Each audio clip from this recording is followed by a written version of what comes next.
আসসালামু আলাইকুম রহমতুল্লাহ বরকাতু। আমরা ঘষেখালির উদ্দেশ্যে রওনা দিয়ে চলে গেলাম মোংলার নতুন একটি হোটেল ধানসিঁড়ি হোটেলে সবাই উঠলাম এবং এর কিছু বিশিষ্ট আপনাদের মাঝে শেয়ার করলাম। যাই হোক, আমরা আসলে অনেক মজা করলাম, অনেক আনন্দ করলাম। আমরা অবশ্যই এখন দেখব আমাদের ইয়াকুব ভাই হাত মুখ ধুচ্ছে, তাকে নিয়ে একটু মজা করলাম।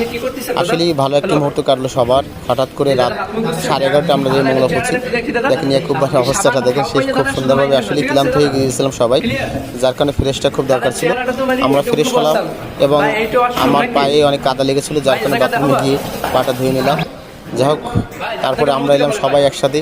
সবাই অনেক মজার মানুষ, আমরা ফানি করলাম, অনেক দুষ্টুমি করলাম এবং খুব মজা করে খেলাম। আসলে নতুন হোটেলটা ধানসিঁড়ি হোটেল, চুই জলদি প্রস্তুত রান্নাটা সেই হয়েছিল। যাই হোক, নেক্সট পর্বে অবশ্যই আপনাদেরকে দেখাবো।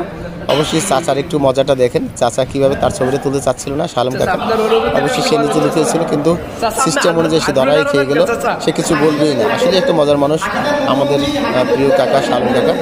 যাই হোক, শুকরিয়া, অবশ্যই ধন্যবাদ সবাইকে যারা আমাদের সাথে যুক্ত ছিলেন এবং যারা এই ভিডিওটি দেখছেন। অবশ্যই সবাইকে অনুরোধ করব একটি লাইক কমেন্ট শেয়ার করে পাশে থাকবেন, যেন আমরা অবশ্যই সামনের ভিডিওগুলো আপনাদের মাঝে শেয়ার করতে পারি।